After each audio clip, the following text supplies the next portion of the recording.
मेरा नमस्कार, सबको मेरा प्रणाम। आज दो मुद्दों पे बात करनी है। पहला मुद्दा तो है एक और गारंटी जो आज हम गुजरात के लोगों को दे रहे हैं।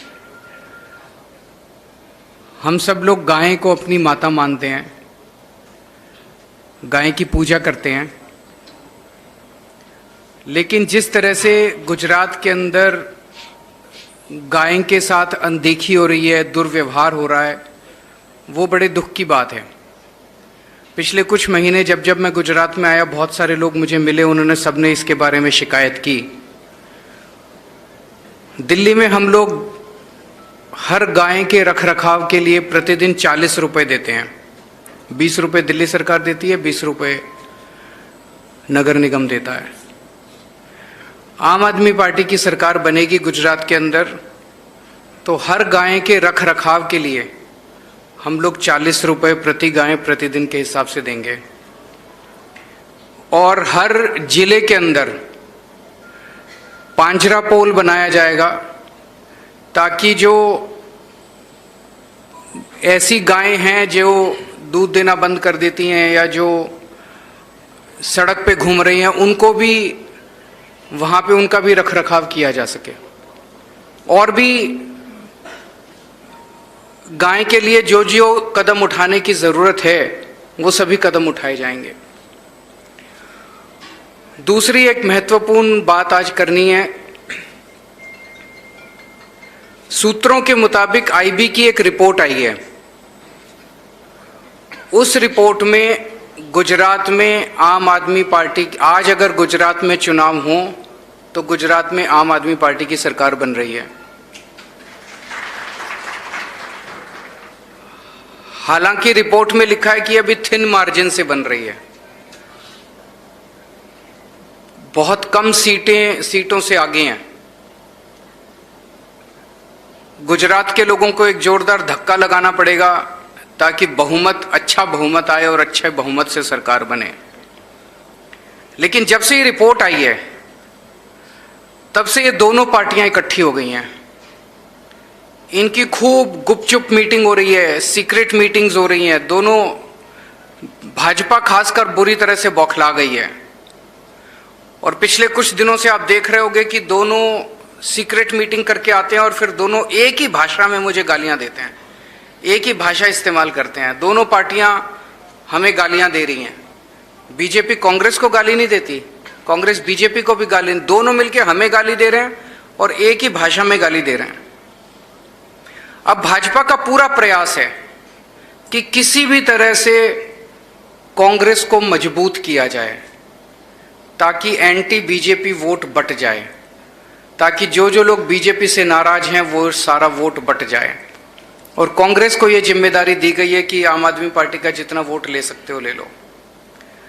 मुझे पता चला कि कांग्रेस के कुछ नेता बीजेपी में जाना चाहते थे, उनकी बीजेपी से मीटिंग भी हुई, लेकिन बीजेपी उन्होंने कहा कि अभी मत आओ, अभी आओगे कांग्रेस से छोड़ के आओगे तो कांग्रेस और कमजोर हो जाएगी। अभी कांग्रेस में रहो, आपका ख्याल रखेंगे, अभी कांग्रेस में रहो, कांग्रेस को हम और कमजोर नहीं करना चाहते। मैं गुजरात के लोगों को कहना चाहता हूं कि बच के रहिए, सावधान रहिए। कांग्रेस की 10 से ज्यादा सीट नहीं आ रही इन चुनाव के अंदर। कांग्रेस खत्म हो चुकी है बिल्कुल। और ये जो 10 से कम जो भी आएंगी सीटें, ये लोग भी चुनाव के बाद बीजेपी के अंदर शामिल हो जाएंगे। आज पूरा गुजरात एक बहुत बड़े बदलाव की उम्मीद कर रहा है, बहुत बड़ा बदलाव देख रहा है। पूरे गुजरात में जहां आप जाके पूछिए, लोगों से कहेंगे परिवर्तन परिवर्तन, बदलाव बदलाव, बदलाव के लिए वोट देंगे, परिवर्तन के लिए वोट देंगे। पूरा गुजरात परिवर्तन के लिए वोट दे रहा है, बदलाव के लिए वोट दे रहा है। 27 साल में हमारे पास विकल्प नहीं था, आज ऊपर वाले ने एक विकल्प दिया है। कहीं ऐसा ना हो कि हमारी गलती के कारण ये विकल्प, ये मौका जो भगवान ने दिया है, ये चला जाए। कांग्रेस को वोट दे के बीजेपी को जिता मत देना। कांग्रेस को वोट देना बेकार है, कांग्रेस को वोट देना गुजरात के हित में नहीं है। जो जो लोग बीजेपी से नाराज हैं, सब लोग मिलकर आम आदमी पार्टी को वोट दो, ताकि गुजरात में बदलाव लाया जा सके।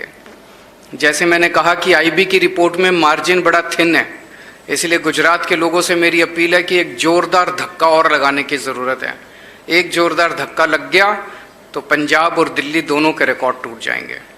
मैं मान साहब से कहूँगा कि वो जिस तरह माननीय मुख्यमंत्री अरविंद केजरीवाल जी उन्होंने कहा है गाय के बारे में, पंजाब में हमारी सरकार में एक गाय रक्षा कमीशन है। देखिए, हम गाय को गौशाला में रखने के लिए बहुत से टैक्स लेते हैं लोगों से। पेट्रोल में और डीजल में काउ सेस है और बहुत सी एक्साइज में काउ सेस है। तो वो काउ सेस का पैसा पहले सिर्फ करप्शन के लिए इस्तेमाल होता था।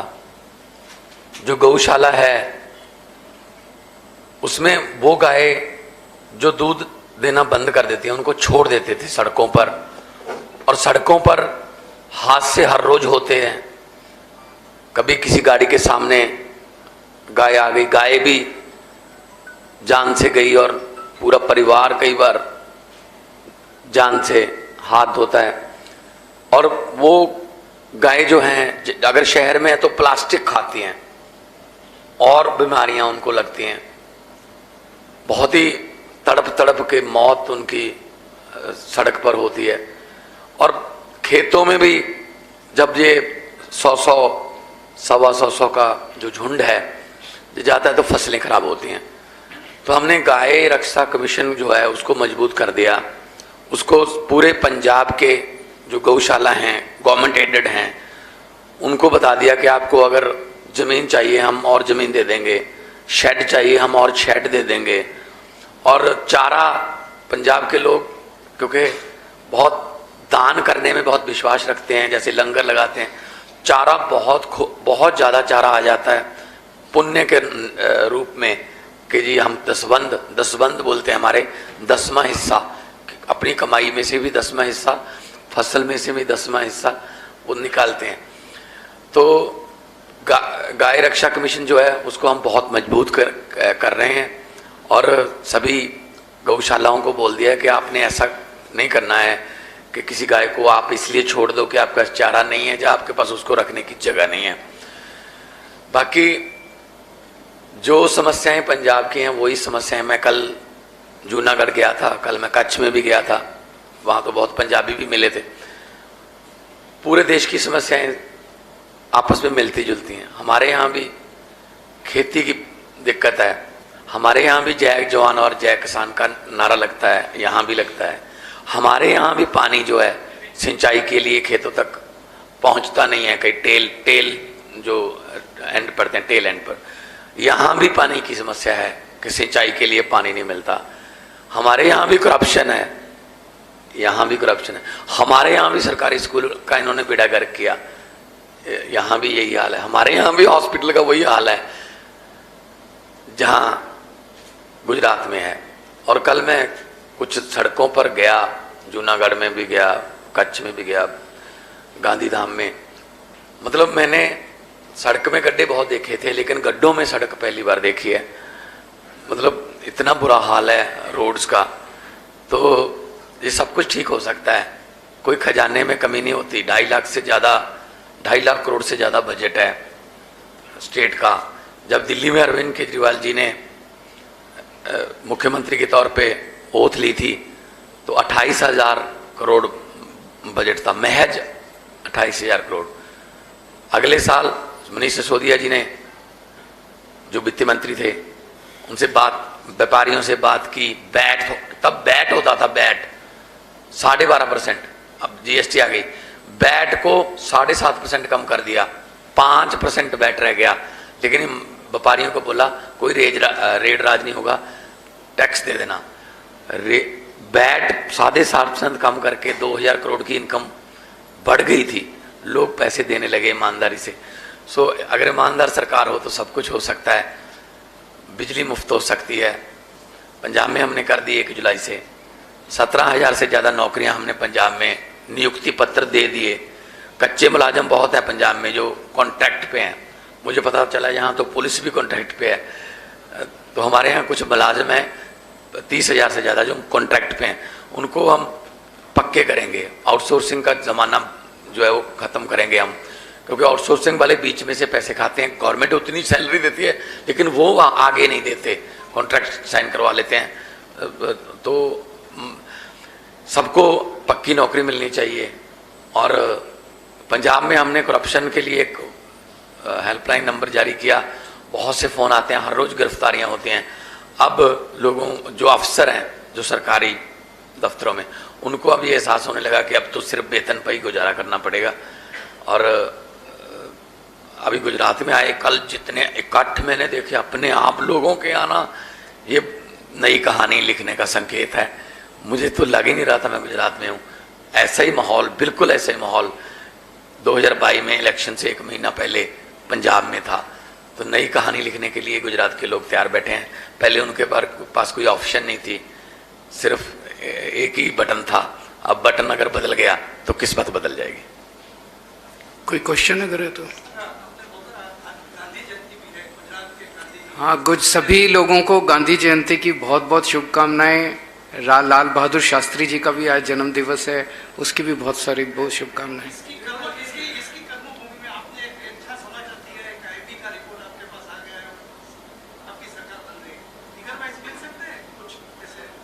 जो मेरा सोर्स है उसने बहुत डिटेल नहीं बताया। उसने इतना बताया कि सरकार बन रही है आज की डेट में, आप लोग बहुत तेजी से ऊपर उठ रहे हैं, दोनों पार्टियां गिर रही हैं। अगर ये ट्रेंड चलता रहा उनके गिरने का और हमारे बढ़ने का तो मार्जिन बढ़ेगा।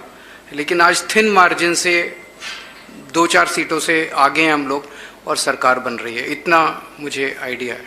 सर, पाटीदारों का टेक्निक आप देखिए कि प्रेशर टेक्निक, इस वजह से आप कल गए थे। तो क्या लगता है कि पाटीदारों नेताओं की तरफ से आपको क्या? हम सबके लिए काम कर रहे हैं, सभी समाज के लिए, सभी जातियों के लिए, सभी वर्गों के लिए, सबके लिए हम काम कर रहे हैं। सबको, बच्चों को स्कूल बनवाएंगे, अच्छी शिक्षा देंगे, सबका भविष्य बनाएंगे। हमारे पे किसी ने कोई प्रेशर नहीं डाला। हमारा एजेंडा जो है वो सबको पसंद आ रहा है। आज लोग, मुश्किल से 5-6 महीने हुए हमें चुनाव प्रचार करते हुए। हम 1 मिनट में बताता हूँ, मैं आपको एक छोटा सा उदाहरण देता हूँ।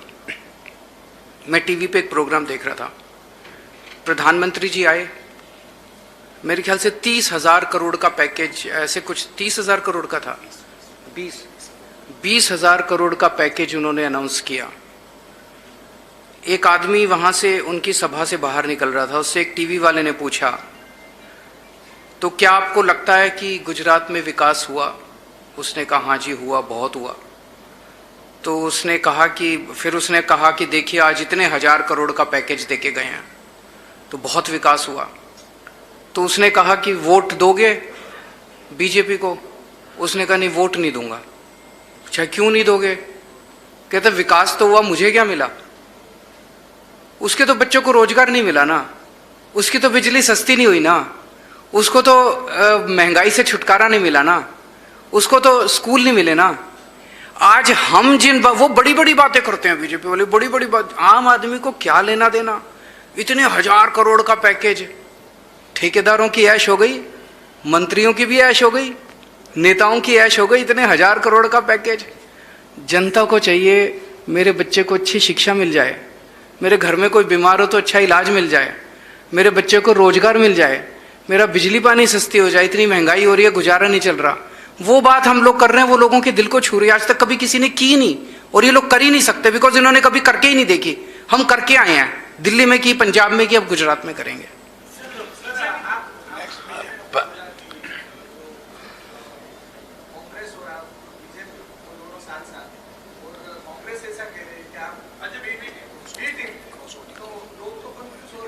ये अभी बता रहे हैं। देखो, આપણે સૌ જાણીએ છીએ કે રાષ્ટ્રપતિ ચૂંટણીમાં ક્રોસ વોટિંગ થયું હતું, અને ક્રોસ વોટિંગ થયું હતું એ ધારાસભ્યો, કોંગ્રેસના ધારાસભ્યો ક્રોસ વોટિંગ કર્યું છે। મને આપ બતાવો કે 7 થી 9 જે ક્રોસ વોટિંગ થયું એ કોણે કર્યું અને કોણે કર્યું તો કોંગ્રેસે શું પગલાં લીધા અને કોંગ્રેસે પગલાં ન લીધા તો ઈ ધારાસભ્યોની કયા ભાજપના નેતા સાથે મીટિંગ થઈ અને મીટિંગ થઈ તો શું ડીલ થઈ અને ડીલ થઈ તો કોંગ્રેસ ફરી એમને ચૂંટણીની ટિકિટ આપવાની છે. एक और भी बात है, अभी गोवा में कांग्रेस के 11 एमएलए थे, 11 में से 8 बीजेपी में चले गए. आम आदमी पार्टी के 2 एमएलए थे, 2 अभी आम आदमी पार्टी में हैं. तो पूरे देश में हम लोग देख रहे हैं कि कांग्रेस बेसिकली तो अब बीजेपी की जेब में बैठी है. बीजेपी जब चाहती है जितने जितने उसको चाहिए होते हैं उतने खरीद लेती है, बाकी स्टॉक में रखती है वहां पे. तो सारे देश के अंदर देख रहे हैं अब ये जॉइंट स्ट्रैटेजी इनकी बन गई है, सीक्रेट मीटिंग करके एक साथ आम आदमी पार्टी को हराने के लिए. ये पंजाब में भी बिल्कुल ऐसे हो रहा है. विधानसभा में हमने सेशन बुलाया क्योंकि उन्होंने हमारे एमएलए को फोन किए थे. तो हमने कहा कि हम सेशन में अपना विश्वास मत दिखाएंगे. तो बीजेपी तो 2 एमएलए हैं बीजेपी के 117 में से, वो तो वॉकआउट कर जाते हैं पहले मिनट में. उनकी जगह पे फिर कांग्रेस विरोध करती है कि नहीं जी ये गलत. कांग्रेस बीजेपी की भाषा बोलती है, मतलब कांग्रेस बीजेपी की तरफ से बोलती है. ऐसे लगता है जैसे कांग्रेस आई नहीं, कांग्रेस बीजेपी ब्रैकेट में. तो मतलब हालांकि कांग्रेस खुद पीड़ित है उस चीज की कि उनकी सरकारें तोड़ दी मध्य प्रदेश में, कर्नाटक में, गोवा में और अरुणाचल में, लेकिन फिर भी वो पंजाब में चाहते हैं ऑपरेशन लोटस जो है वो कामयाब हो जाए. इसका मतलब तो फिर सीधी सी बात है कि दोनों मिले हुए हैं. और ये दिल्ली में भी ऐसा किया था उन्होंने कि आपस में मिल जाओ, मतलब आम आदमी पार्टी को हरा दो, फिर बाद में आपस में देख लेंगे. लेकिन अब क्योंकि इनकी बारियां टूट रही हैं तो इसीलिए इनको तकलीफ हो रही है कि अरविंद केजरीवाल जी ऑटो रिक्शे वाले के घर पे खाना खाने चले गए, उसको पुलिस उठा के ले गई. अभी कल हर्ष सोलंकी लड़का है, उसको खाने के लिए निमंत्रण दिया था, उसको उठा लेंगे. किसी होटल की बुकिंग कैंसिल करा देते हैं, कि ग्राउंड की बुकिंग कैंसिल करा देते हैं.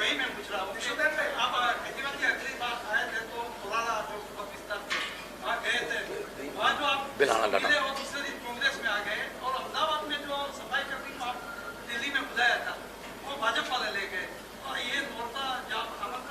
देखिए, एक तो ये बहुत अच्छी बात है कि गुजरात के 6.5 करोड़ गुजराती मुझे प्यार करने लगे हैं.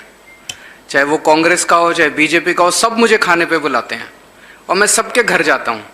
मुझे कोई लेना देना या कौन किसको वोट देता है, जिसको मर्जी वोट दे, जिसको उसका मन करे उसको वोट दे. मैं कभी किसी के घर कोई मेरे को आप मुझे कल खाने पे बुलाएंगे, मैं आपसे पूछूंगा नहीं कि आप कौन सी पार्टी को वोट देते हैं. मैं आपके घर में पूरे सत्कार के साथ खाने के लिए. 1 मिनट सुनिए, ये मैं सबके घर जाऊंगा. बड़ी अच्छी बात यह है कि बीजेपी वाले मुझे खाने पे बुलाते हैं, अपने नेताओं को नहीं बुलाते. कांग्रेस वाले भी मुझे खाने पे बुलाते हैं, अपने नेताओं को नहीं बुलाते. सब हमें प्यार करते हैं. मैं उनको सबको कहना चाहता हूं, जिसको मन करे उसको वोट दो. जब हमारी सरकार बनेगी हम 6.5 करोड़ गुजरातियों की सरकार होंगे.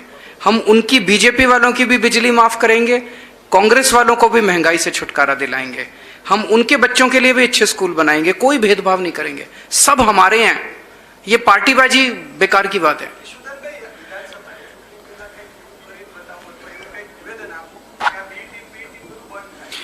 जो गुजरातनी जनता गुजरातनी जनता खूब होशियार है. गुजरातनी जनताए 32 वर्ष कांग्रेसने शासन आप्યું, 27 વર્ષથી ભાજપને આપ્યું, 27 વર્ષથી કોંગ્રેસના વિપક્ષ પદ પણ જોઈ લીધું. સાથે સાથે છેલ્લા 12 વર્ષમાં 65 કોંગ્રેસના મોટા નેતાઓ ત્યારે ભાજપમાં બેઠા છે. એટલે કોંગ્રેસ યુક્ત ભાજપ છે. ભાજપના જે સારા આગેવાનો છે એમણે પણ ભાજપે સાઇડલાઇન કરી દીધા છે. માત્ર ગુંડાગર્દી કરી શકે, માત્ર રૂપિયાનો ઉઘરાણા કરી શકે, માત્ર અધિકારીઓ પાસેથી ઉઘરાણો કરી શકે, એમને કોંગ્રેસ ભાજપે લીધા છે. અને કોંગ્રેસવાળા પણ એવા જ જાય છે. હું એમનો દાખલો આપું તમને કે પરસોત્તમ સાબરિયાજી જે કોંગ્રેસના ધારાસભ્ય હતા, જેની ઓડિયો ક્લિપ વાયરલ થયા પછી 6 મહિના જેલમાં રહ્યા પછી એ જેલમાંથી ભાજપમાં જાય છે, છૂટી જાય છે અને પછી ભાજપને ટિકિટ આપે છે. એટલે એનો અર્થ સ્પષ્ટ થયો. ગુજરાતની જનતાને મારી વિનંતી છે, ભાજપ કોંગ્રેસે મિટિંગો કરી છે, મિટિંગમાં એવું નક્કી થયું છે ક્રોસ વોટિંગ જે પણ ધારાસભ્યો કર્યા છે એ કોંગ્રેસમાંથી લડે, ભાજપ એને ફંડ આપશે. મેં સાંભળ્યું છે, સાચું ખોટું ઈશ્વર જાણે. ભાજપ એને ફંડ આપશે 5-7 કરોડ રૂપિયા. રૂપિયાવાળી તો પાર્ટી છે જ. અને જો ચૂંટાઈ જાય ચૂંટણી પછી તો ભાજપને કાંઈ ઘટે તો માલ સપ્લાય થઈ જાય, નહીં તો આમ આદમીને હરાવવા માટે આખો શોખ તો ગોઠવાયો છે. ગુજરાતની જનતાને અપીલ કરું છું કે ભાજપ અને કોંગ્રેસ બે એકબીજાની ટીમો છે, એ આપણે સાબિત કરી દીધું છે ઘણી વખત. તમને ખબર છે, એક મોકો આમ આદમીને એટલા માટે આપજો કે તમારા બાળકના શિક્ષણની વાત કોઈ નથી કરતું, તમારે વીજળી ફ્રીની વાત કોઈ નથી કરતું, શિક્ષણની વાત કોઈ નથી કરતું, ખેડૂતોની વાત નથી કરતું. એટલે સ્પષ્ટ છે કે આ બંને એકબીજાની બી ટીમ છે અને ગુજરાતની જનતાએ સાબિત પણ જોઈ લીધું છે અને સાબિતી પણ થઈ ચૂકી છે. Thank you. તમે જ્યારે પત્રકાર હતા ત્યારે સૌથી વધારે ખેડૂતોના મુદ્દા ઉપાડતા હતા. તમે થોડા સમયથી તમને ખેડૂતો ભૂલી ગયા છે અને ખેડૂતોને તમે ભૂલી ગયા ના, આ તમે બહુ મોટા મુદ્દા ઉઠાવતા નથી. બિલકુલ. હવે આમ સાંભળજો, તમે એવું કહ્યું કે ખેડૂતોના મુદ્દા, ખેડૂતો મારા રાજનીતિમાં આવવાનું કોઈ એક કારણ હોય, 2-4 કારણોમાંથી તો એ ખેડૂતો છે. અને ખેડૂતો માટે ગેરંટી કરી હતી ભગવત માનજીએ. ખેડૂતો માટે આજે જ તમે જોઈ લો, ત્યાં પણ કર્યું છે, દિલ્હીમાં પણ 50,000 રૂપિયા હેક્ટરે ત્યાં જમા થઈ જાય છે, જ્યાં જેનો ખેડૂતને નુકસાન થાય છે. ગુજરાતમાં પહેલી જ કેબિનેટમાં ખેડૂતોના 2 લાખ રૂપિયા માફ કરી દેવામાં આવશે. ખેડૂતોને નવાજૂની કરવા માટે એકે ધક્કો નહીં ખાવો પડે, ઓટોમેટિકલી નવાજૂની થઈ જશે. સાથે સાથે ખેડૂતોને જે વ્યાજ 0% 5 લાખ સુધીનો આવશે, 0% વ્યાજે આવશે. અને ખેડૂતોએ બિલકુલ ચિંતા કરવાની જરૂર નથી.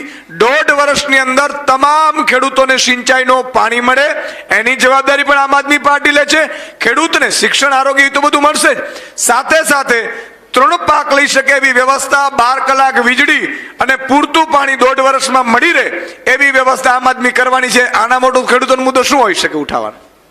Thank you. ये मेरे पास, आप लोग डाटा मांग रहे थे, ये मेरे पास पंजाब का एक डाटा है. अभी पंजाब में 6 महीने हुए हैं. 1 जुलाई से हमने 300 यूनिट पर मंथ हमने फ्री कर दिया सबको. तो 600 यूनिट 2 महीने का, क्योंकि 2 महीने का साइकिल है हमारे, 2 महीने का बिल आता है. टोटल हमारे पंजाब में 72,66,540 घर हैं, मीटर हैं बिजली के. 72,66,540. अभी सितंबर में, क्योंकि जुलाई और अगस्त का बिल सितंबर में जनरेट होता है, उसमें से 49,93,326 का बिल जीरो आया है. परसेंटेज बनती है 68.71. अभी सर्दी आएगी नवंबर और दिसंबर की, और भी कम कंजप्शन हो जाएगी. देश में पहली बार होगा कि पंजाब में 90% से ज़्यादा जो हाउस होल्डर हैं, जो मीटर जिनके लगे हुए हैं, उनकी बिजली माफ़ हो जाएगी.